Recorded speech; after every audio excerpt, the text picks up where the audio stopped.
Hello everyone, GM. Welcome back to another episode of Overpriced JPEGs. It is time for your Wednesday interview. And today I am airing an episode that I both teased on Twitter and then quite literally released on Twitter, now that I guess X, as it's called, allows for super long form video. This is my conversation with Tom Bilyeu. He is the co-founder and CEO of Impact Theory. And Impact Theory has been in the news recently because they settled a situation with the SEC. They were the first ones. So we've now subsequently heard about the settlement between the SEC and the Stoner Cats team as well. Impact Theory was first.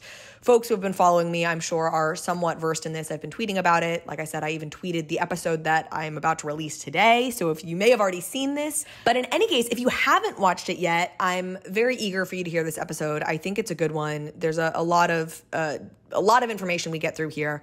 We talk about what the process for Tom in dealing with the SEC has been like, what he thinks this process should be like what are his takeaways from this experience, what this means for him, what it means for Impact Theory, his token holders moving forward, and then what does this mean for the industry? What do we think the SEC is really after here? So we get into all of that. I think you're going to really enjoy this episode. Before we dive in, I do have one quick announcement, which is that Overpriced Gin is redeemable now. It has finally happened, folks. If you are an OPJ NFT holder, you can go to the link that we are putting in the show notes. You can also go to the link in my Twitter bio. That'll take you right to the page where you can redeem for your bottle of Overpriced Gin. The redemption window, oh my goodness, I can't talk today. The redemption window will be open for 3 months. So get yours for the holiday and holidays. And thank you so much for all of your patience. It really means a lot. All right, with that, we're going to hear a word from our amazing sponsors who do make this show possible, and then it'll be on to my conversation with Tom Bilyeu. Y'all know the phrase, not your keys, not your crypto. Well, in a world where too many people have had to learn that the hard way, Overpriced JPEGs is proud to partner with Ledger, the world leader in critical digital asset security. Ledger's Nano S Plus and Nano X hardware wallets, paired with the Ledger Live app, Ledger's own software for setting up your Nano device and managing your crypto assets, is the easiest way to start your crypto journey while maintaining full control of your digital assets. You can use all your favorite dApps with Ledger Live, accessing 15 plus Web3 apps, including 1inch, Paraswap, Lido, and Zerion. So you can not only manage, but also grow your portfolio. And Ledger Live is available on mobile and desktop. Securing digital assets shouldn't be complicated. Ledger is as easy as it gets. Uncompromising security, effortless connectivity, full transparency, Ledger is your one-stop shop to trade and track crypto, grow your assets, and manage NFTs. Secure your future with Ledger. Visit shop.ledger.com today or check out the link in the show notes. I am so excited to announce that this year, Overpriced JPEGs has partnered with OpenSea, the world's leading NFT marketplace, built for everyone, creators, collectors, noobs, and experts alike. I'm an OpenSea user because they have the best selection of NFTs and a truly inclusive view of the ecosystem, supporting 8 chains and 8 global languages. I trust the systems they've put in place to keep the space safe, like copyright protection, malicious URL detection and removal, robust verification, and more. It's why they are the place to buy, sell, and create NFTs. That's right. You know OpenSea, you use OpenSea, but did you know that OpenSea now has drops? New exclusive projects launch every week from top projects and creators, and you can check them out now using the link in the show notes. They also recently introduced self-serve drops, which is in beta, and allows creators to launch their projects right on OpenSea. This drops product gives creators access to tools like rich storytelling drop pages, multi-chain support, and drop mechanic customization. The full launch for self-serve drops is coming this spring. So check out the upcoming drops on OpenSea right now using the link in the show notes and own what moves you. You'll also be supporting the show in the process. Tom, welcome back to Overpriced JPEGs. Well, thank you for having me. As always, a pleasure. The 4th appearance now. You had the record already, and now you've beaten your own record for most appearances on Overpriced JPEGs outside of Zeneca and Gavin Purcell. The big thing I wanted to talk to you about today is the news out about the SEC's, and I'm going to get some of this terminology wrong, but let's say like action against you that you ultimately settled. Is that a way to phrase this? That sounds very close. Yeah, that's perfect. Okay. Why don't I just level set here for folks, and then we can get into having a conversation around it. So in terms of what happened, so my sense is the SEC at some point got in touch with you, your lawyers, whatever, and said, hey, we believe impact theory issued unregistered securities and we are prepared to sue to prove that. And I imagine y'all had some sort of reaction, which was like, we don't agree with that framing. And there was a back and forth. And then ultimately there was a settlement instead of going to court. And that settlement, let me get this, the exact phrasing is, it was a neither admit nor deny. So yes. You and Impact Theory basically said, hey, we're not agreeing with you and we're not denying anything you said either. Right. Which seems like the best way the two parties could come to some consensus. And you ultimately settled for $6.1 million, which you said was, in large part, but you can correct me if I'm saying this wrong, because it would have been way more expensive to try and litigate the thing and actually go to trial with them. So you were like, let's just settle and move on. And that's the headline of what has happened. That's pretty good. That's a perfect summation. And that is absolutely correct. It would have been twice as expensive roughly to litigate. And you hope that things come out your way, but you never know. So I just thought, this doesn't make sense from a we're still building perspective. It hasn't changed what we're trying to accomplish or the projects that we're working on or anything like that. So I just thought best for us because, and people may not know this, but we didn't spend the money that we generated from the sale of the founders' keys. So long story, and we can get into it if you want, but made a decision immediately not to spend that money. So we just set it aside. So regardless of the fact that the settlement does not require us to do a refund, as I told people, look, I stand behind these as products, happy to do a refund. It's made so far this process relatively painless. Yeah, you're touching on a couple of things that are super important. We're definitely going to talk about the fact that you had issued refunds in the past and that you hadn't touched the money, the 30 million, 40 million that y'all raised initially, because I think that's very interesting. I also didn't realize the refund wasn't a requirement as a result of this, which is interesting. I want to start here, though, because we're going to get into everything you just started to touch on. But why do you think the SEC came after Impact Theory? Why me? Because why you? Because you are one of the best behaved, I think, and companies in this space in many ways. And I have my own theory on this, but I would love to hear your thoughts.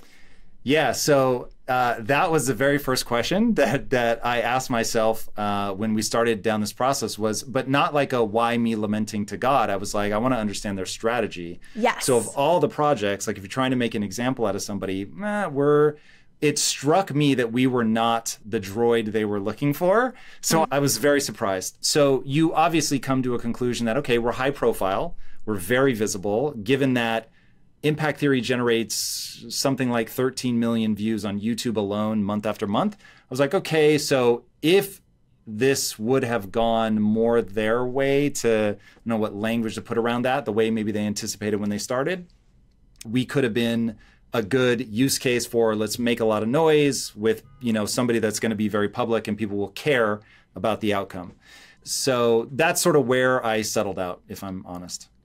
Do you think that they thought you were more nefarious when they started this process, and as they pursued this, they realized, oh shit, this is actually not a great example of what we're trying to do? It's a good question. I don't want to impugn their motives. Like, I don't know is the honest answer. And they are very tight-lipped. If you assume the best of intentions and the best motives and you just say, hey, look, they are really trying to protect people. So again, I will remind people, I have agreed to a neither admit nor deny. Yes. So I will be very thoughtful in how I represent that. And honestly, because I'm a big believer that you honor your agreements. And so that was the agreement that we came to. And so I'm grateful to have this in the rearview mirror. So while I can't accurately guess at why they wanted to pursue Impact Theory or whether they thought I was a bad guy, I don't know.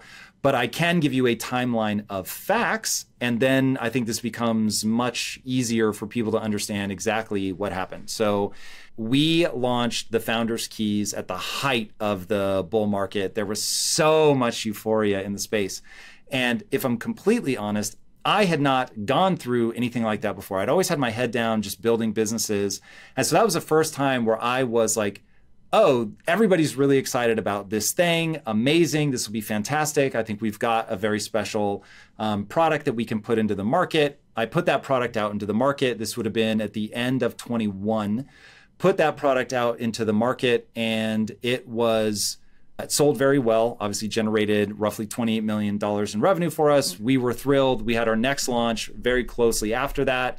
That did well. None of them were perfect. It wasn't like, oh my God, we were the hottest thing on planet Earth. I do not want to mischaracterize, but it did well. And we definitely considered them both a success. And so I was like, wow, this is great. And then I had messaged to the community that, hey, I'm building IP. And so I see these as collectibles with utility, the values in holding them. I tried to like give the whole spiel. But nonetheless, right after we launched, and I will take entire blame, I obviously was not able to communicate what I was attempting to communicate. So all 10 fingers pointing back at me. And so we offered a refund because the energy in the community was very financial. And that was the thing that I had tried to avoid. So I was like, hey guys, this is not that. We do not want speculators in the community, not at all how we view Web3, digital assets, the whole shebang. So we offered a refund. And we had some people take us up on it, but not everybody. But I was very proud of that moment because certainly in the way the community looked at it, one person summed it up, I thought best, and they said, Impact Theory just introduced customer service to Web3. Yeah. And I was like, yes, that's how I feel. These are products. I've created a product. I sold a product. You're not happy with the product. I'll give you your money back. So that to me felt very good. And then flash forward, I don't know, 6 to 8 months later, and we can still feel that there's financial energy brewing again, like in the community. And it just was never going to make sense with an intellectual property play because it takes years to build this stuff. So I was like, hey guys, we're going to draw a hard line in the sand and just say, if you're in the Discord and you're asking about floor prices and things like that, we're going to mute you. If you're being toxic, we're going to boot you. But I said, tied to that, we're going to do another refund. I want to make sure if you're not comfortable with what we're going to be doing with the project, totally understand. I get it. Web3, people love the financial energy. It's just not us. And so we'll do another refund. So we did another refund. And that has left us with a community that I think really understands what we're doing. And it's been amazing since we did that second refund. And we've obviously continued to build and create and execute and deliver. And because of that initial, because it literally happened like 2 weeks after we launched, I realized, whoa, like this is all financial energy. So that was when I was like, we're not going to spend any of this money. And I want to be in the position that, because one, I can't guarantee success. It's just nobody can. So I'm like, if this fails, I'm perfectly happy with me losing, but I don't want to have spent all that money, not have been able to succeed.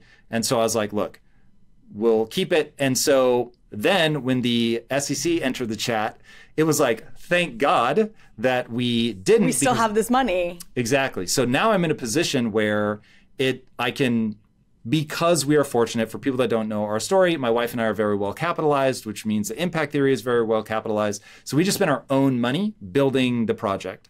And so we've self-funded everything. It hasn't changed our development cycle or anything. Even the refunds didn't impact that. The settlement does not impact that. So we're in a very fortunate position that we can keep building.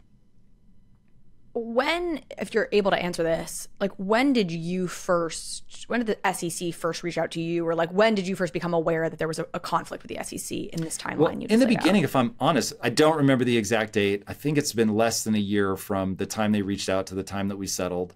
And in the beginning, it was cordial. And honestly, I just assumed that they had gone out to basically the entire industry. So in the beginning, I didn't feel like there was any sort of singling out or anything. I thought they're asking voluntary questions. I will give my voluntary answers. And we were super cooperative because I felt like, hey, all the facts are on our side. They're going to look at this. I kept saying to the team, look, they're going to look at us and go, these guys are the standard. Like, this is how we want people to behave. I will not say whether that happened. I will say that I encourage people to read the dissenting statement. So there's 5 people on the SEC commission. 3 voted one way, 2 voted another. The 2 that voted in what I'll call a future-facing way, meaning that they were asking the commission to answer a set of questions. And I would encourage people to read that as it shows what the commission is themselves sort of struggling to answer. Yes, we'll put that dissenting statement. I think it's very good. It's Hester Pierce and others who folks might know, because she's actually been willing to engage with the crypto community broadly. She's at Permissionless right now as we record this conversation, which is Bankless and Blockworks conference. So I think she's great. And she and another person at the SEC wrote this dissenting opinion. We'll link to it. Because there's a couple of issues here, and we'll get to this as well. But there's A, what is your opinion on, let's call it impact theory specifically? But then there's B, what is the broader approach to the space? Like, how should the SEC be approaching things? And I end up feeling like a broken record here, but how I feel about crypto is exactly how I feel about NFTs, which is we need to go back to first principles, come up with a framework, and actually then start pursuing things pursuant to a cohesive framework and like set of ideas and rules and whatever. And that's so clearly not how it's being approached. It feels it's so like it's regulation by enforcement, and it feels very ad hoc. It does not feel remotely organized or like they actually have a cohesive idea about how they feel about NFTs or how they understand it. Is there anything you can share about how you think this process should have happened as opposed from to how an SEC perspective? Yeah, from an SEC perspective. Yeah, so I've thought a lot about that. And I will say, put impact theory in the rearview mirror. Everything I'm going to talk about is how I would encourage the SEC to think about this problem as we move forward. So there is no doubt that the SEC has a very important job, which is to protect the consumer. Yes. But they also have a job to give people that want to innovate and build the guidelines in which they can build. And it's when you leave a vacuum of ambiguity, of lack of understanding, that you end up getting these problems. So Carly, I'd spent a lot of money before we launched the project getting experts to agree what is the way to do this well. And we followed that advice to a T. And obviously that now I think if those same people were going to advise me, partly because of what we went through, they would say, okay, here is actually the way to do this well. Like, that's why we're still in the space, we're still developing, and we're developing in the way that we've been developing for like the last almost 10 months, maybe more. And so, because very quickly, in fact, way more, very quickly, I realized the whole financial energy problem. I wasn't coming at it from an SEC perspective, but I was coming at it from if you're trying culture to... of your community. Perfect. So I want people to fall in love with what we're building on an emotional level. I want them to have emotional attachment. So there are sort of echoes in how to navigate regulations well that exist in that idea. So rather than building something that's meant to be somebody's 401k, which is how a lot of the Web3 energy is, like people do treat it like it's a stock in some cases. Yeah. People talk about it in those terms. And so that's where you really have to be careful, because it isn't just what I present. It's also the way the SEC looks at it, not the way I think they should. But part of their factor is, well, how does the person buying think about it if they're being reasonable, right? So you do have this sort of reasonable person defense. But so the way that I would encourage them to look at it is what's outlined in the dissenting statement that was written on our case. And it's really just, you have to give people the regulatory guidelines in which they can operate, and to assume that while there will, of course, be bad actors, that shouldn't be your default assumption. Your default assumption should, and I'm using my own words, I don't want people to think that I'm now accurately quoting the dissenting statement. I am not. But this is sort of the spirit that I took away, and what my appeal would be for the SEC moving forward to be. So don't make the default assumption that everybody has bad intentions. Make the default assumption that we have the opportunity to lead globally in innovation. Okay, now if there are a framework that we need to build for people to operate within, then we need to give them that guidance. And they need to, whatever department is going to oversee it, needs to own that burden, right? And it is tremendous responsibility. I'm not saying it's easy, but I am saying we ought to hold these departments to that standard. That's your job. So lay this out. Tell us what it looks like when it's done well. Don't just say, oh, you can already go find the information, referring to the Howey test, because, it is not immediately clear how that applies to digital assets, I will say. And what is so disingenuous about that response, because you hear it from elements, to a degree from the SEC, but you certainly hear it from other, I've covered Prometheum. I don't know if you followed that whole saga, but the CEO of Prometheum, who want to act like, what are you talking about? This is so clear. And it's like, we have judges out there right now in courts who have issued like diabolically or, diametrically opposed rulings around whether these things are secure. Like, don't tell me that this is just so obvious and the Howey test is there and it's really clear how this should be litigated, because clearly it's not. Correct. Yeah, it does not take long to start pointing to things that fall into the category I think digital assets should fall into. And you realize, oh yeah, we don't regulate any of those in the way that we would regulate a security. So there's just too much ambiguity in the space right now. And I think that they could really help us remain innovators. And that was the thing. I gave a talk at VCon this year. And there was some snide comment made in crypto Twitter or wherever about like, oh, all these crypto bros are now AI bros. And I was like, bro, are you not paying? Like, these are people that understand cutting edge technology and they're trying to actually use it, deploy it, and build things that don't exist. And so as somebody who is deploying digital assets because of the underlying technology, as somebody looking at AI because of the experiences it allows to be created that weren't possible before, it's like, yes. And if there's another innovation, then I'm going to make sure that I'm learning about that and deploying it, which we do in terms of Unreal Engine. If anybody out there is into that, you know how amazing this stuff is. So it comes down to, are people trying to be innovators? And with innovation comes risk. With regulatory uncertainty, you're now creating an unnecessarily contentious moment when people are trying, good intentioned, hardworking entrepreneurs that really want to build something that's amazing and will get people excited, but they need the clarity. This is one of my fears, and is that the way the SEC is going about this, they are certainly going to scare away any good actors who want to join this space. And they may scare away a few bad actors, but by nature of who bad actors are, they're inclined to probably care a little bit less whether they're like fully in regulatory compliance. And I'm sure feel like if they keep something maybe small scale enough or they're anonymous enough or whatever, like they can't really be caught. So what you set up is actually a dynamic where bad actors will continue to do bad actor shit using NFT technology. And good actors won't join because they're afraid of the sort of ad hoc wrath of the SEC. And the irony to that is, as you said, the SEC, I believe, has an important role and should exist and needs to regulate things because they need to protect consumers. But the way that we're going about this particular space actually ends up harming consumers arguably more. Would it be fair, based on everything you just say, that your perspective would be they should come up with some answers to some of these key questions, many of which were posed by this dissenting opinion that people can read, develop a framework for how they think about digital assets, and then go to companies like you and the others in the space and say, hey, you have 6 months to get into compliance, or hey, by the way, maybe there is a settlement, maybe you do need to offer refunds, maybe there are things that are a little painful for these companies, but it's a friendlier thing of like, here are the new rules, here's what we think, now get in compliance or don't, or there's some penalties. Something like that, would that be the approach you think the SEC should take here? I think it's going to be a little more complicated than that. Yeah. So I think it's going to have to look something like the following. Here are the regulatory guidelines. Here is the new classification of digital assets. We're not going to cram it into something from whatever 1939 or 32, whatever year it was.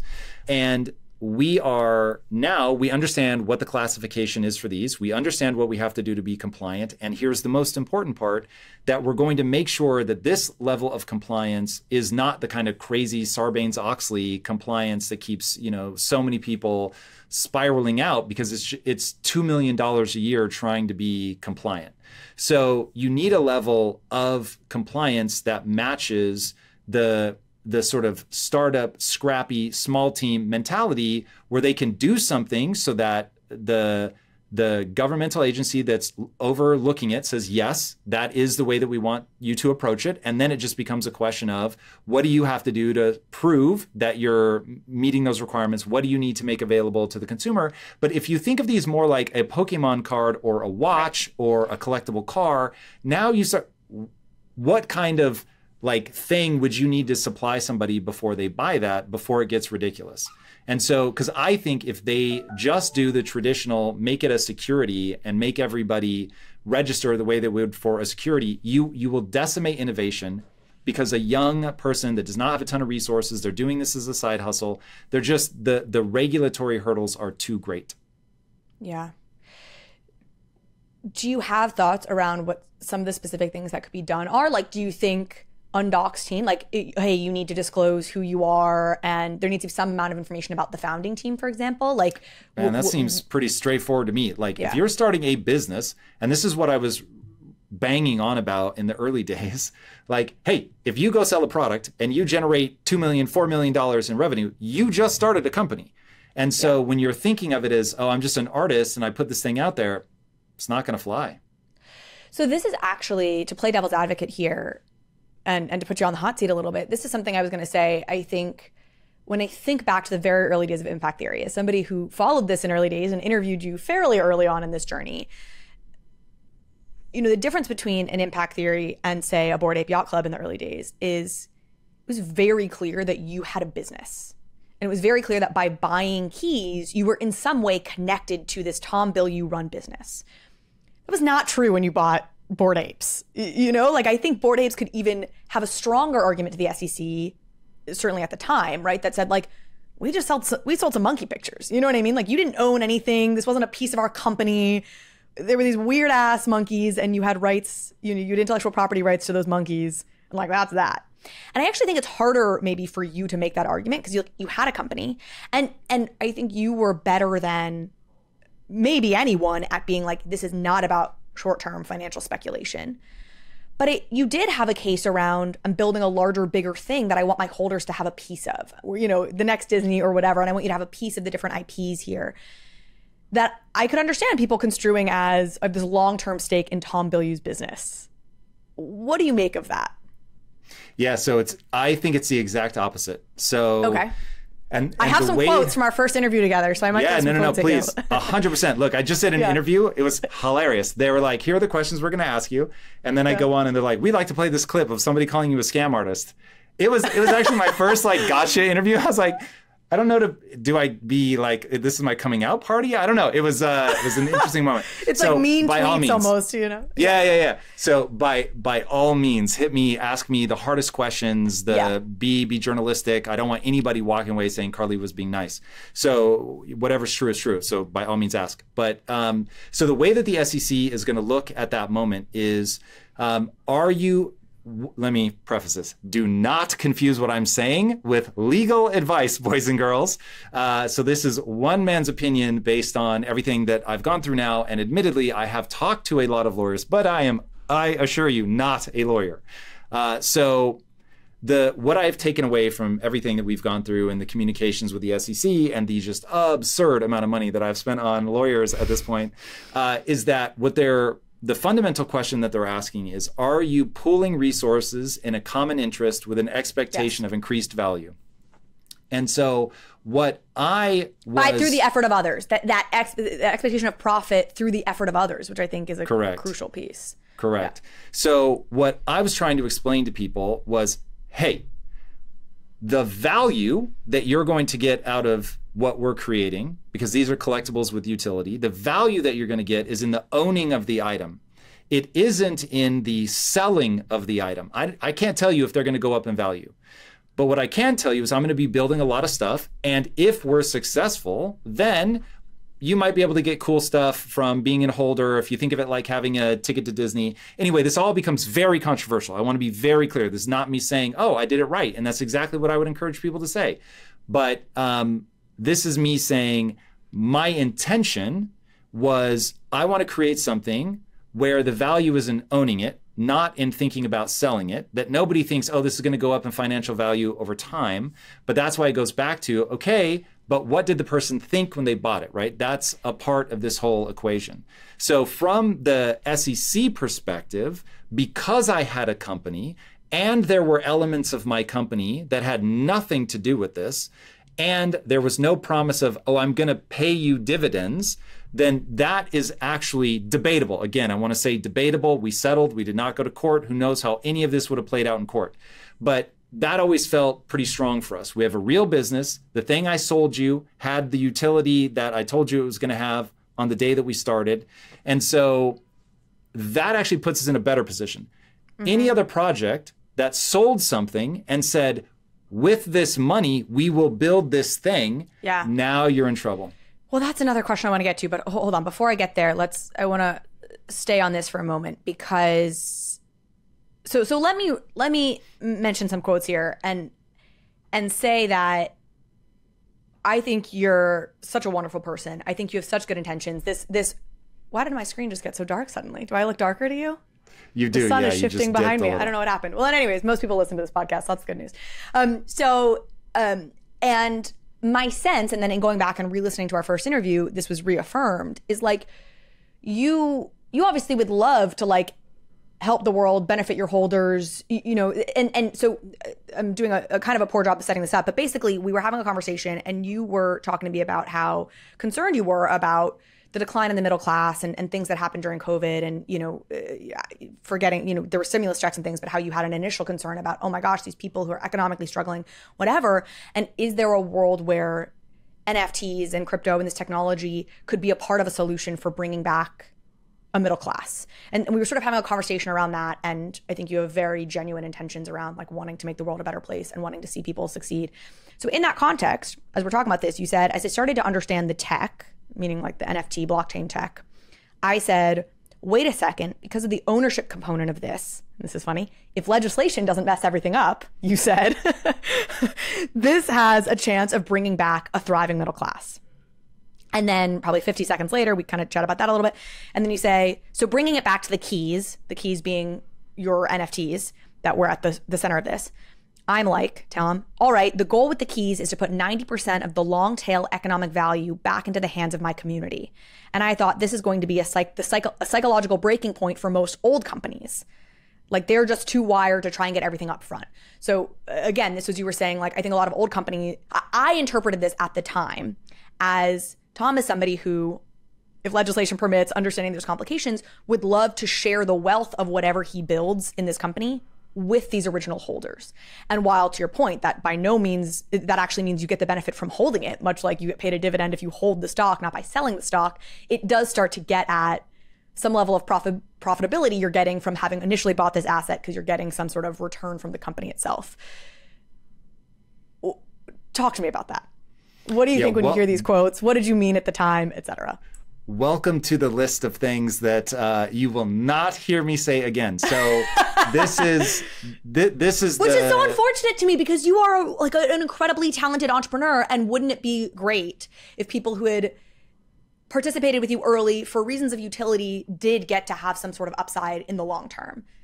Anyway, continue. Yeah. So for us, the way that we always saw it was, if you have a key, then there are going to be things that you're going to get for having that key.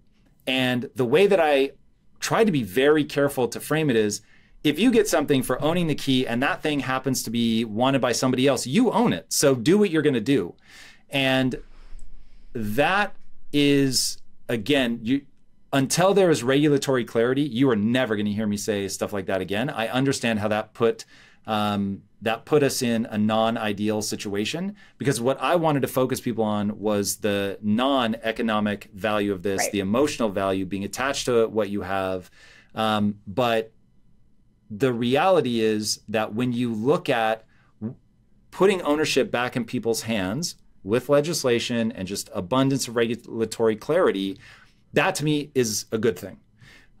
So I believe in that future. I want to see that future. I think that future is inevitable. I think it needs to be done well. I think that you need legislation on your side. I think you need regulators to really be working towards something that is beneficial for people, but also having seen what happens when people are doing whatever the hell they want, it is not all above board. It does not protect people so as much as they could be. So I do want to see that. I want to see this industry thrive. I want to see this technology thrive because it's all out in the open. Everybody knows what they can and can't do. It's just an absolute level of clarity. It's very simple.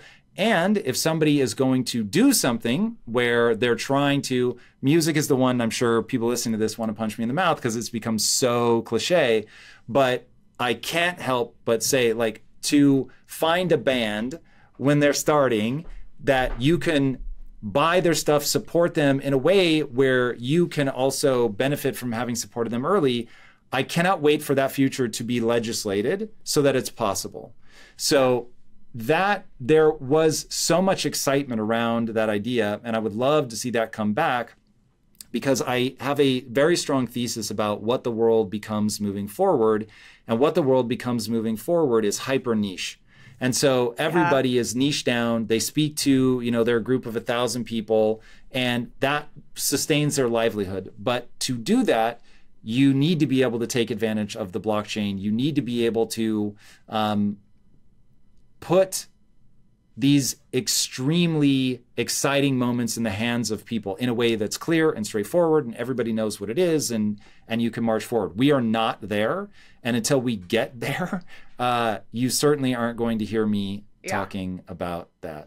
Let me introduce you to a brand new company that I could not be more excited about, Web3 Sense. A Web3 analytics platform that combines on-chain data with social media insights to give you the deepest, most meaningful intelligence into any NFT community. I have tested other analytics platforms out there, but Web3 Sense has the most comprehensive capabilities I've seen in the NFT ecosystem. They apply sophisticated data science to wallet histories to determine behavioral patterns and help shape predictive analytics. In other words, they can tell you which Twitter accounts are actually the influencers in your space. And they can tell you what resonates most within a community by looking at what other communities token holders are involved in. The number of use cases here is virtually unlimited. So whether you're a trader, creator, institution, brand, agency, I promise Web3 Sense has data that you want to see with the deep and actionable insights that you need to build, analyze, grow, start, whatever you want to do within the NFT space and in terms of building a business and a community. Now, they are still in very early days, so they're eager to connect with the community. So if you're interested in learning more about what Web3 Sense can do for you and your business, and you should be, go and fill out the very short form linked to in the show notes, and someone from their team will reach out with more information and an opportunity for a product demo. Trust me, you won't regret it. And the SEC, I don't get the sense they listened to Overpriced JPEG, so they did not quote any of those directly, but they cited, I think, some quotes that did seem to indicate where they felt like you were suggesting that the value of the keys would go up in some way. And I'm totally with you in that. I think you were very careful, again, probably more than just about anybody, at saying, like, it's not some sort of short-term speculative investment, but I do think there were things you said that indicated, like, hey, you're kind of a part of this journey, part of this business, everything you're just saying, because you actually like the vision of a future where there is economic benefit to being a super fan. There is economic benefit to being a curator of culture, like what you're talking about, people who are early into a band and help it succeed and grow because they're evangelizers of it. Those are culture curators, and that there should be some sort of economic value given back to the culture curators, I think is what you're getting at. And you and I share the belief that that could be a really cool vision for the future and a really cool future to inhabit. Go ahead. I was just going to say, I would use a slightly different word. I don't like the idea of it being given back to people. What I want to see them is be able to capture the value. So if you think about a YouTube creator, YouTube isn't giving them money back. They're able to capture some of the economic value of their efforts. And so there is something about Web3, and if I can get on a soapbox for a second and plead to a community that I love dearly and a technology that I want to see thrive and that I think is as revolutionary as we all thought it was 2 years ago, and we are clearly having to go through a difficult time now, but that there really does have to be a love for what is being built that mirrors like baseline entrepreneurship, and that when people think about getting involved with something, that they're getting involved with something that they would want, not that they would only want to sell. And that is what's tarnishing this industry, is it's people, some percentage, are people that feel like they know when to sell, instead of people that can identify what's going to be life-changing, what's going to be that next big breakthrough technologically. I just had a guy at my house yesterday. Holy hell, Carly, like what he's building is pure insanity. And it's so necessary for my business as a game developer. And it's one of those, you're having the meeting and you're like, I called him a liar like 3 times in the meeting, in jest, but only kind of, because I'm like, if you can really do that, everything is going to change. And he's like, Tom, it's not if I'm going to do, I'm already doing it. We're already at market. Here are the customers that I already have. It was really an important meeting for me. Can you say anything about what it is? Or is Not it just yet, too but dense maybe to even try? soon. Okay. Like, I wouldn't be able to explain it well. Definitely not. Yeah. You would need somebody far more technical. But here was somebody that understood very quickly that no one can be asked to care about the technology. It has to be behind the curtain, to use his words. And is this a blockchain piece, or it was more on the gaming AI? No, it's all blockchain. And he was like, Tom, what I've built is a toolkit, because the customer base that he has is so divergent as to be dizzying. And so he's got people in commodities and he's got people in gaming. And I was just like, what? Like, it was, yeah. So anyway, utterly fascinating. He's a guy, doesn't get caught up in all the drama. He's just like, this is what the blockchain is. This is what it does. It's never going away, because now you can get, like, when you hear numbers, like commodities are done in the hundreds of millions. And when you hear hundreds of millions of dollars of transactions happening all over the world, from country to country, with people that don't know each other, don't need to trust each other, it's just all blockchain. And he described how it happened. It's just, you're like, yeah, the whole thesis around this really is about the technology. And look, I understand how memed that has become. But if people get discouraged by the memes and lose faith in the tech, it's because they don't understand the tech, quite frankly.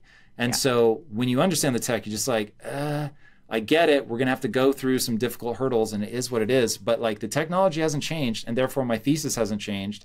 And so we just keep building. So anyway, the idea that I wanted to zoom in on is giving back implies that the people creating didn't generate that value. Yes. And so as a YouTube creator myself, that I've made millions of dollars off of YouTube, but it's like, I make content that I'm breaking myself in half to make, and YouTube is effectively the aggregator. They're the container. No, I think you're spot on to make that clarification. So the capture value framing is right, but what I was trying to get at is I think we share that vision of this future world would be great because you have people who are helping to curate what's culturally interesting, capturing part of the value once that culture is created, right? And not to bring it back to the negative, because I want to forge ahead then after, but do you think some of the statements you made early on that was celebrating that hypothetical future vision, do you think that is why the SEC nailed you, so to speak? Like, do you think without those statements, they still would have had the same verdict, for lack of a better term? I honestly cannot answer that question, but I think that it would be pretty naive to say that helped me. Yeah. So, so I try to be way more, it's not even more thoughtful now about what I say. I now understand the human component of people that are drawn to that financial energy. And look, call it naivete, call it what you will. I had never encountered that before. So it actually did surprise me. I felt like, hey, I've been very clear. Don't buy this project if you're into the financial energy. This is a long-term play. It's about the IP. I said all the words and then did not get the response back that I expected. Now, my thing is, when that happens, you have to say to yourself, there's something broken in my frame of reference, because I did not get the outcome that I predicted. I predicted that if I'm clear with everybody what this project is, how to think about it, that we're different than sort of your average bear, that it would work, people would understand and be like, and I was thinking about the Jeff Bezos, like the way he was like, look, this is how this company is run. And if you don't like it, like, then this isn't the company for you. And so I was very much like, oh yeah, cool. So I can lay out what kind of project we are, what kind of community we are, and then people are going to get it. This is about something that you buy to hold. This is a product. It's not an investment vehicle, and we'd be good. And that just did not happen. So I had to update my mental model. And so, my mental model is now firmly updated. I mean, with that being said, I don't believe that people should be held 100% responsible, or in some cases, any degree responsible for the actions of people who follow them, who are like wildly misinterpreting what they're saying. You know what like you see this with celebrities all the time, where somebody says something and then their fan base gets mad. You know, Olivia Rodrigo just came out with a new album and she releases a song about an ex-boyfriend, and then people are like violently threatening the ex-boyfriend on the street. It's like, that's not Olivia Rodrigo's fault. Right. Olivia is allowed to go and speak her truth and say some negative things about an ex-boyfriend in a song she writes, and that should not be taken that she's advising that people go and like threaten to kill him on the street. You know, and it's a tricky line we have to deal with now in the age of social media and the age of celebrity and the age of all these things, where how much are you responsible for people really twisting what you're saying or completely ignoring what you're saying and drawing a conclusion? Like, are you really liable for that? Anyways, that's a broader philosophical question, but I think it's certainly an important one. Do you feel like the opinion that the non-dissenting opinion, the kind of opinion that was handed down by these three, I keep wanting to say justices. They're not freaking justices. They're SEC members. I keep putting this in the framework of like a court system, but this was the settlement before you got to a court. But right. Do you think they just like fundamentally misunderstand NFTs and let's say the impact theory business specifically? Well, so again, just really being thoughtful, I will not try to guess at what I think they're going through, but I will speak to human nature. And so with human nature, almost at all times, you're going to have a mixed bag where some people, they really believe in what they're doing, and they really believe that they're right, and they are really trying to help people, and they show up with honor and integrity, and they just have a different worldview. And so they go after things that way.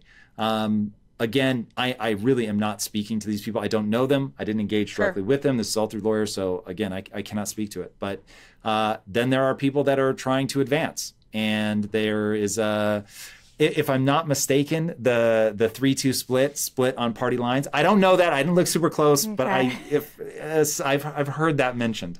And that would not surprise me. So look, you're going to get the full gamut of the human experience. It just is what it is.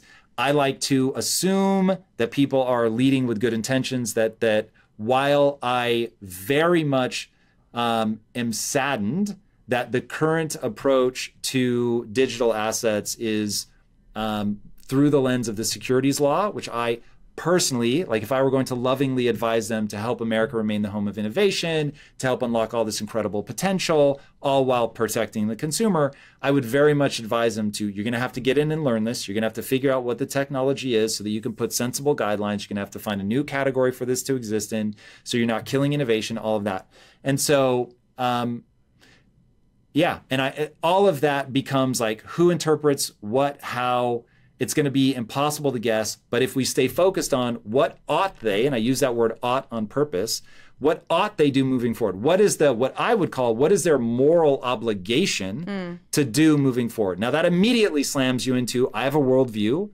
My sense of what is the moral thing to do is going to be tied up in that worldview, but coming up with a category for these things, making sure that America stays the home of innovation, which obviously as an American I want to see happen, and then just unlocking the tremendous creative energy that we saw really explode, which was very exciting, and at the same time give guidelines, because in a totally wild, wild west, you are not going to get an optimized system, I think. So it takes all kinds to come back to the direct question. This is my last question before I want to get to specifically what they've said you must do and kind of diving into some of that.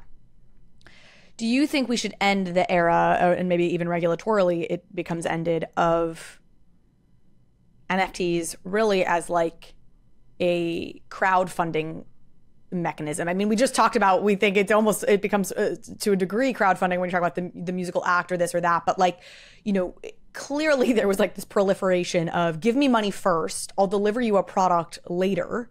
And in 99% of cases, that did not go well. And the result was very inexperienced people getting a lot of money to do something they really couldn't do. And a lot of consumers getting burned. Like, should this be different? Should NFTs be something that you issue as a product, as part of a broader business, once you've actually built that business and maybe raised money from in a securities style way? Like, how do you think of that?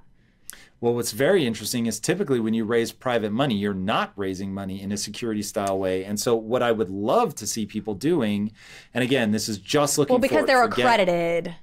There's, right? Because you're raising Carly, from do not get me started on accredited investing. This is my, I've said some things that are likely to get me in hot water. And one thing that I've said many times that, God, I hope never becomes an issue, but I can't believe that people are not aggressively petitioning their government to say, how on God's green earth can you stop me from being an accredited investor if I can pass some sort of literacy test? I totally agree with this. I've said this so many times. It's crazy. It is so crazy. The idea that basically if you're rich, if you were born rich, you're somehow default considered a sophisticated investor who can invest and get into these other potentially lucrative opportunities. But if you were born poor and therefore have not made $200,000, it's totally crazy. But you could be very sophisticated, and I'm so with you. It's bananas. And then you have people, And I mean, whatever. really fast. That's how you stop being poor. You learn how to do that well, slowly, intelligently, cautiously, love it. But you learn how to do that well, and you enter that stream of ownership, and now things get better.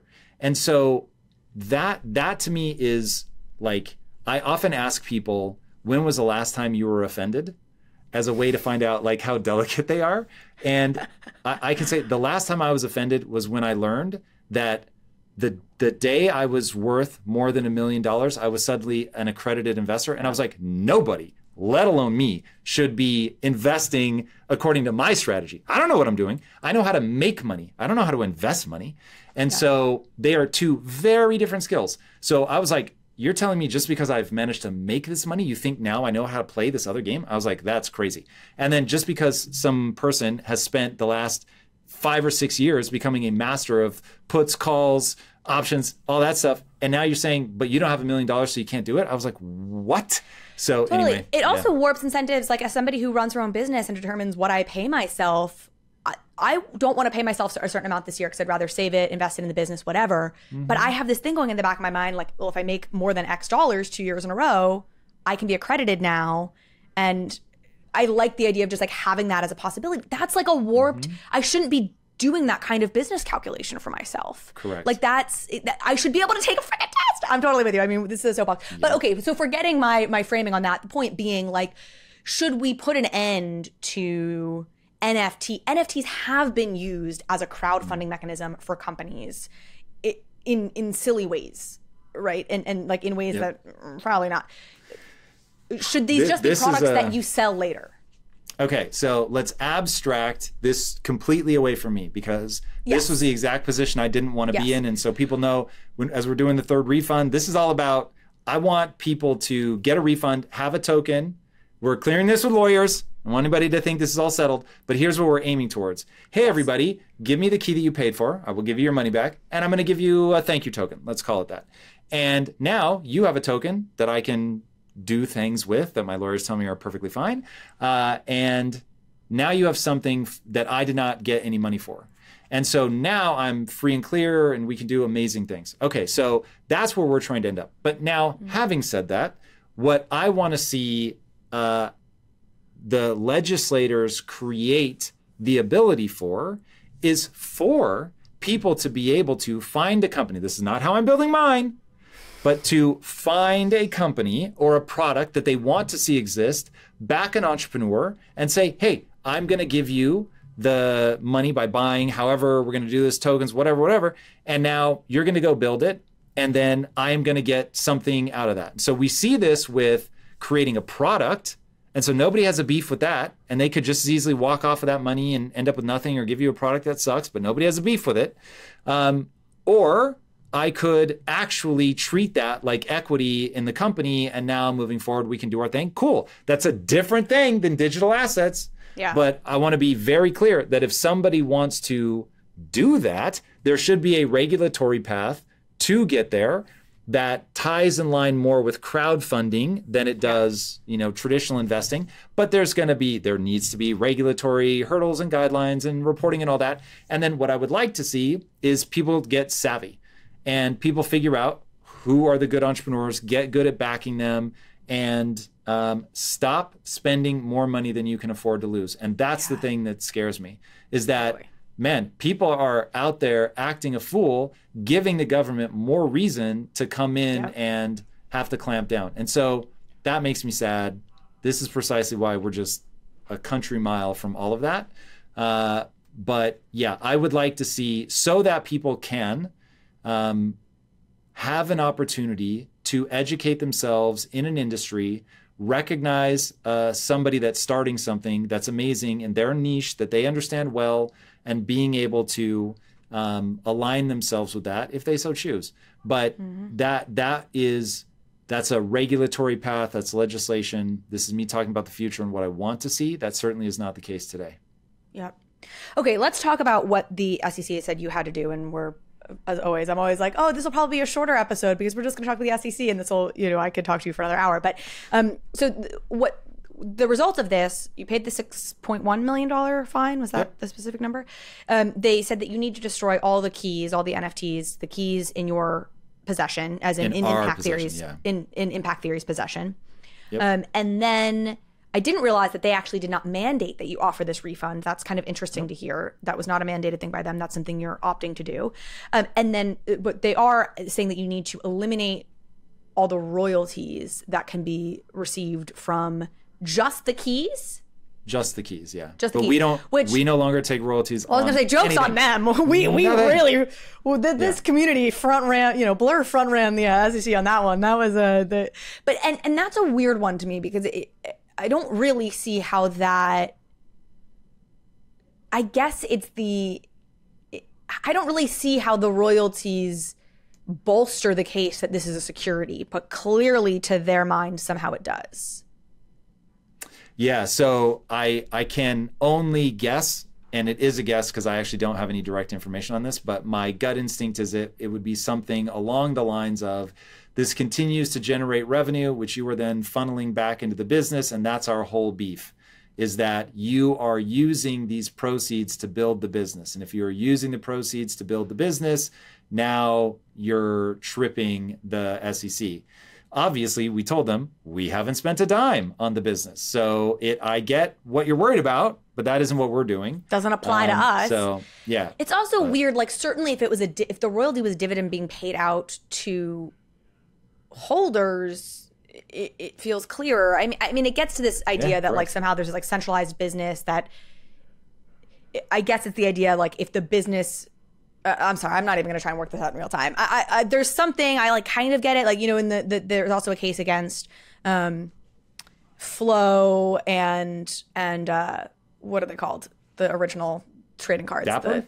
But what was their key product? What was the key product before NBA Top Shots? NBA Top Shot. There's a whole thing about how like, NBA Top Shot money went to help build Flow, and therefore, I don't know. There's something there that I sort of understand, but it actually is kind of breaking my brain, as everyone can tell, because this is a terrible piece of content that I'm putting out right now while I try and work through this. Okay, so anyways, the royalty thing is something that they have mandated. I guess I'll say this. How does this change? Does this change anything about your plans or what you're doing? Not from, whatever, 6 weeks after we launched, when I realized, I get where this goes. Community is going to be very unhappy. I want to make sure that they're not going to lose money. So once we set that aside, and this was to the point of the dissenting opinion, one of the things that it said was, okay, let's assume that Impact Theory really did violate the securities laws. What we would ask them to do is to refund, and they've already done that. And so why did we go after Impact Theory? And again, look, I have agreed to neither admit nor deny. So that's what it says in the dissenting statement. And so that kind of question about all the projects moving forward is precisely what needs to be asked, right? So if people are going to sell a product, whatever, and then say, because what I would ask of that is, well, the way a business works is you sell something, you make profit, you reinvest that in the business, you make something else, you sell it. And so there is a sense of like, well, is there ever a time where a company could, like, we're not going to use those funds for the first 2 years, and then can we? So there's just a lot of logistical questions to be asked and answered around that. But yeah, so for us, just trying to think through that stuff. But sorry, go ahead. Again, there's something but there's something just strange to me about everything the business has been doing, they can continue to do. Then what is the problem? Like, what was the problem? What was the problem if the company can continue to operate exactly the way they've been operating? Okay, I'll give them their due. If you committed a crime in the past, if you did something wrong in the past, you can still be held accountable for something you did in the past, even if you've corrected it now and are behaving properly now. Is that sort of the...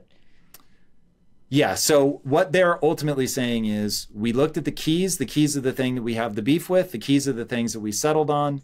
We came to an agreement that we were willing to sign off on, and it just so happened that because the core nature of what I want to do anyway, which is digital assets with utility, so collectibles with utility, like that's my vision. It plugs into a game. It's something called Borderless Entertainment. Like it's this whole new thing.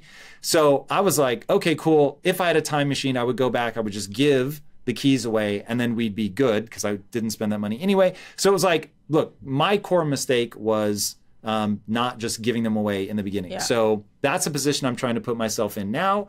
And thankfully, I mean, if I can pat myself on the back, it became clear to me so quickly that to have a thriving, emotionally stable community that's actually excited about what you're building, it can't be about financial energy. That's not sustainable. So I know the keys were what they sounded like. They were a key to enter this whole ecosystem you were building. But the plan had always been also to then issue additional NFTs for the different IP properties you're building out, like Mary Mods and there's these other, right? And that at different levels of the keys that granted you different levels of access to get those additional NFTs for the additional IP properties that you were building out. Is that still a part of the vision? Are there still new NFTs being issued along the lines of different IP that gets developed? Yes, so most certainly. And we obviously now feel far more informed. Some are, yeah. So some will be given away, some will be sold. And the way that we think about it now is just, again, digital collectibles with utility. And the way we think about it is we're trying to drive prices down. Like I just think that if you're in a video game and you want to own the skin, which is our primary source of revenue in Web3, then you don't want to be spending $5,000 on that skin, right? You want to spend $6 on that skin. So I think our cheapest one might be less now because the price of ETH fluctuates, but is like $6. So it's relatively inexpensive to get a skin. We're trying to be roughly on par with what's going on in games like Fortnite.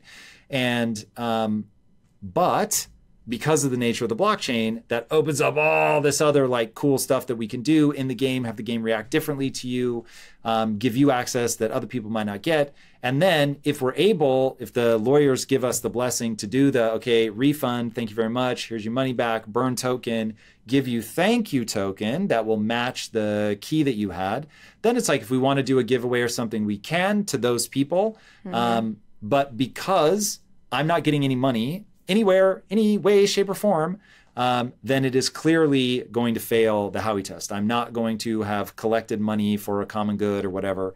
Right. So we feel pretty bulletproof on that. We've been focused on a business model that has been used by Web2 forever. So we think, look, I'm never going to come out and say, because when I launched into Web3, I really felt like, I'm doing this all the right way. There were times where I'm like, of all the people they will go after, they will never come after me. I really felt confident in that. So never say never. And just keep doing things honorably. And that's the thing that I will say aggressively is every decision that I've ever made, I have asked myself one question. If you were on stage with a microphone and people could ask you any question they wanted, even if they hated you, will you be able to answer this question and still feel honorable? Yeah. And so everything that I've done in Web3, I've done with that. It does not stop people from saying, hey, I want you to see this clip of a person calling you a scam artist. So it's not going to stop that. But at some point, we have not made a dime off of the keys. So y'all have been, and we're giving every dime we've made back, just to be clear. In some ways, it's really good for all of us that you were the first, and I heard you make this distinction, which I think is important. You were the first to settle. I'm sure the SEC is in conversations with a number of other companies in this space, and projects and things, but you were the first to settle. And in some ways, I think that's a good thing, because if you get the biggest amount of press attention, like, my God, you can continue to build, like, you've done it so honorably, and it just shows that, like, not everybody in this space is out here doing things nefariously. So I think it's probably thank you. It's like a service to the industry in some ways that y'all kind of went through this first. I think this is a big deal. I do think that NFTs are more at risk for security complaints than ERC20 tokens, because I do think there's more centralization with a lot of them. There's more like that efforts of other piece. There's more like I gave money about a thing and it went to a group that's now building a thing to create more value for my thing, which is a very, very layperson's way of kind of describing what the Howey test is, versus clearly like Ethereum pricing is being driven by a whole bunch of things well outside the Ethereum Foundation, right? The Ethereum Foundation goes down tomorrow. And if Vitalik's still around and some others are, built, like, the price of Ethereum doesn't go anywhere. It doesn't change anything. Something happens to Yuga, clearly that impacts the price of a Bored Ape. So I do think we're in a more centralized side of Web3, which makes me nervous because I think it puts us just more at risk. Do you think people are underestimating, like, kind of what a big deal this happening to you guys is for what it portends for a lot of other companies that are probably not as well capitalized, not as honorable, not as well positioned as Impact Theory is?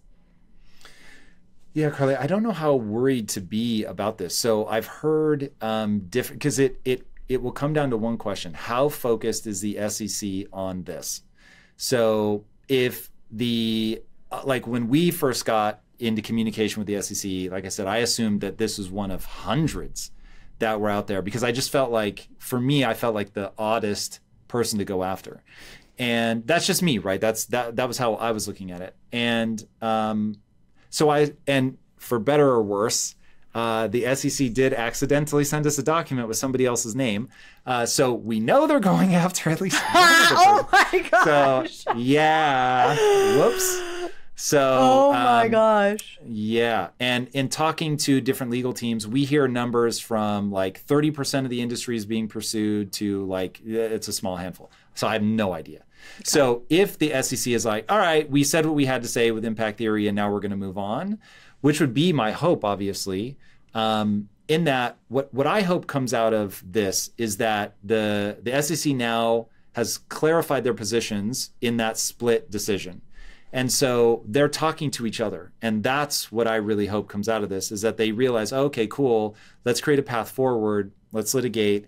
And, it's one of those, and I remember when we first got into conversations with the SEC and then it escalated, I would tell people the very famous story of, your son got a horse, how lucky. Oh, good luck, bad luck, too early to tell.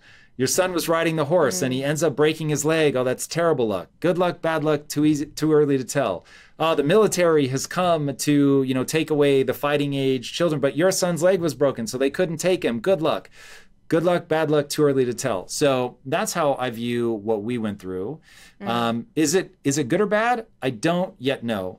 But I will say I am grateful that we were able to refund, or will be able to refund, all of our holders.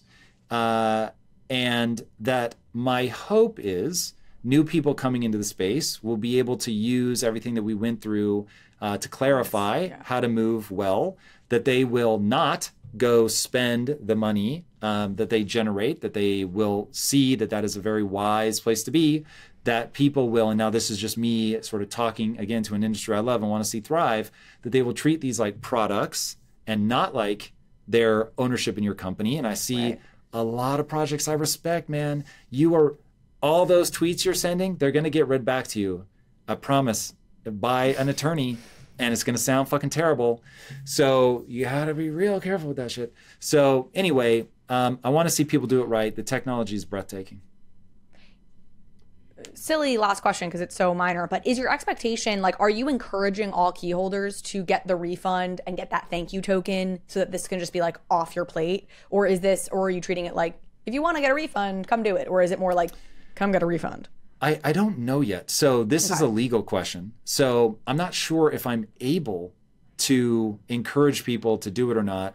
So this is one, and trust me, you have to remember that attorneys work for you, but you also need to remember that you're paying them to know things you don't know. And so if they give you advice and all you do is override them, probably not wise. So look, I will very much take their counsel. All I can speak to is philosophically the position I would like to be in if it turns out that is as shrewd a path as we can be. So yeah, I would like people to take the refund. I think that will be the best case scenario for everybody, because the philosophical position I would like to find myself in, again, not knowing if this is going to be a wise legal step, but it helps me to think through things out loud. So without knowing if this is a wise step yet, the position I want to end up in is that people have something like the key that has the same kind of design where it's like, cool, now I know who's like really in it. And if I've got this cool skin, let's say in a game, and I want to send it for free to a subset of people, rather than picking people at random, I'm going to send it to those people that hold the keys, right? Because having a core community for somebody developing a game, that's really important. And so being able to engage them by doing things like that, giving them free things and stuff, it's really cool and it feels good. One, is the way it works, like if I bought the key on the secondary, do I just return it for whatever the mint price was, even if I paid more or less or whatever? Like, you obviously can't refund everybody the price specifically that they paid. You can only pay back the mint price for each of these. Is that how that's going to work? No, so we refund what you paid. So again, this is Carly. So that can be more than what you even earned off of this. That is correct. Oh my God, who can afford this outside of somebody who started Quest Nutrition? Who can afford this? This is why I'm concerned. This is why I'm very concerned for other projects, because most were not started by like benevolent billionaires. So this is I'm worried too. So I hope that the SEC feels that they have been clear now. I think they've left too much ambiguity, but hopefully if they continue that conversation that started in the dissenting statement and they really give guidance and realize that maybe in going through it, and I am guessing here, I do not know, I do not have any insider information, but my hope would be that they would, now that the 5 of them realize where everybody's at and they've sort of gone through this dry run and, we're in a very fortunate position where we can make our holders whole, that okay, now they're not going to try to burn through the whole industry. They're going to be like, let's move forward. Obviously, I don't know. And I don't know. My fear is that there isn't a good faith interest in this on a part of a lot of people at the SEC. Clearly not everyone. And there's even a logic to it. I just read this book that comes out literally today as we're recording this on September 12th. It's called Number Goes Up. It's by a guy named Zeke Fox. He's a reporter at Bloomberg. The book is excellent. It's very interesting. It's very negative on crypto and NFTs. And it's looking at how Tether was used basically, is it hugely being used by nefarious actors in Cambodia who have a bunch of human trafficked slaves that they have holed up in buildings trying to scam people out of money via texts and social engineering scams. And Tether is their favorite thing in the world because before they would have to scam people out of bank accounts and it was much easier to figure out who was behind things. And now, like, the scale at which crypto and NFTs have been used in nefarious and negative ways and to get people out of money has so poisoned so many people's thinking about this technology that they feel like it's just a net positive to get rid of it. And they really don't have a curiosity or an interest at looking at the little corner of us that are actually trying to use it for positive and for innovation. And so I understand that logic on some degree. You're looking at all these like nefarious things that have been done with this technology and you're like, just get rid of it. And that's my fear, is that there's not a dialogue because there's a whole swath of people, including people at the SEC, who aren't curious about, oh, maybe innovatively it will one day turn into this really cool thing. But right now it's basically being used to like hurt. I don't know. I'm being cynical. Sorry. Welcome to my podcast. But we'll see. We'll see. I'm really, really grateful for people like you. And I think you're setting a really good example. And there are also people within the SEC who are curious and who do want to see the good use cases and do want to think about the nuance here and think about how maybe if it was better regulated, you'd have less of that nefarious stuff and you could let more of the good stuff, prosper. Anyhow, Tom, we didn't get to some of the other pieces because we're already running late, but I really appreciate you coming on and talking through all this. And I'm just so grateful for the way you carry yourself. You're such a great, whatever it would be, representative of the industry. So thank you. And thanks for coming on the show as always. It's my honor. I love doing it. Anytime with you, I will take it. All right. Talk to you soon.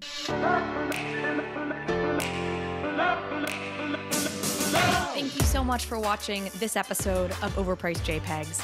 If you liked this conversation, if you liked this episode, please go ahead and hit subscribe. It helps me out, it helps the show out, and it means you will get alerts and updates when we post new content. Thanks again.